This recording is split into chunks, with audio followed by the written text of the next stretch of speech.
यांचं वक्तव्य असं आहे की त्याच्यामुळे विरोधकांनी टीका केलेली आहे, जी घटना घडली नाही कसं आहे, काही घटना काही गोष्टी त्यांनी सांगितल्या, त्या विरोधकांनी त्याचं वरचढ काहीतरी कुणाला तरी अडचणीत आणण्यासाठी हे वाक्य केलेलं आहे. गृह राज्यमंत्र्यांचं हेच म्हणणं होतं की जर कुठल्याही परिस्थितीमध्ये आम्हाला काही कल्पना वगैरे पोलिसांना आली असती तर अजून तपास तातडीनं करण्यात आम्ही ठरवलं असतं, परंतु काही विरोधकांनी त्याचं जर अशा प्रकारे चुकीचं वक्तव्य जर ते करत असतील तर ते बरोबर नाही.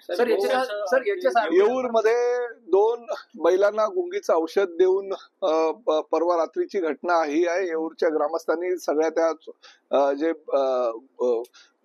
गाई आणि बैल पकडायला आले होते त्यांना पकडलेलं आहे. साधारणतः 9 आरोपी आहेत आणि 3-4 आरोपींना त्यांनी अरेस्टही केलेलं आहे. चौकशी अंती हे प्रकार घडतील, परंतु ठाणे महापालिका हद्दीमध्ये किंवा राज्यामध्ये असे प्रकार कुठेही घडू नये यासाठी पोलिसांनी कसोशीनं प्रयत्न केले. पोलिसांनी त्यांना अटक केलेल्या आरोपींनी 3 वेळा फाशीचा देखील प्रयत्न केला. नाही ठीक आहे, आता अतिशय दुःखद आणि फार धक्कादायक घटना पुण्याच्या स्वारगेट डेपोमध्ये घडली होती आणि त्या बाबतीतला सुरक्षिततेचा कुठल्याही परिस्थितीमध्ये आम्ही जास्तीत जास्त प्राधान्य देणार आहोत. भविष्यामध्ये ह्या घटना घडू नये.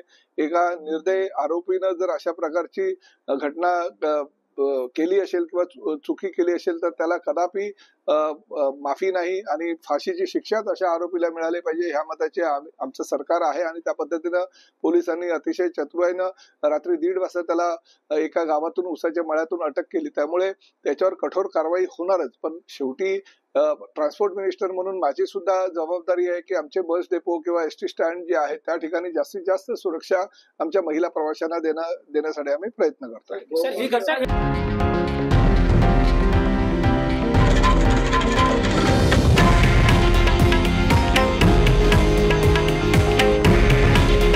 हे आहे देशातील नंबर 1 न्यूज नेटवर्क आणि आपण पाहत आहात TV9 मराठी.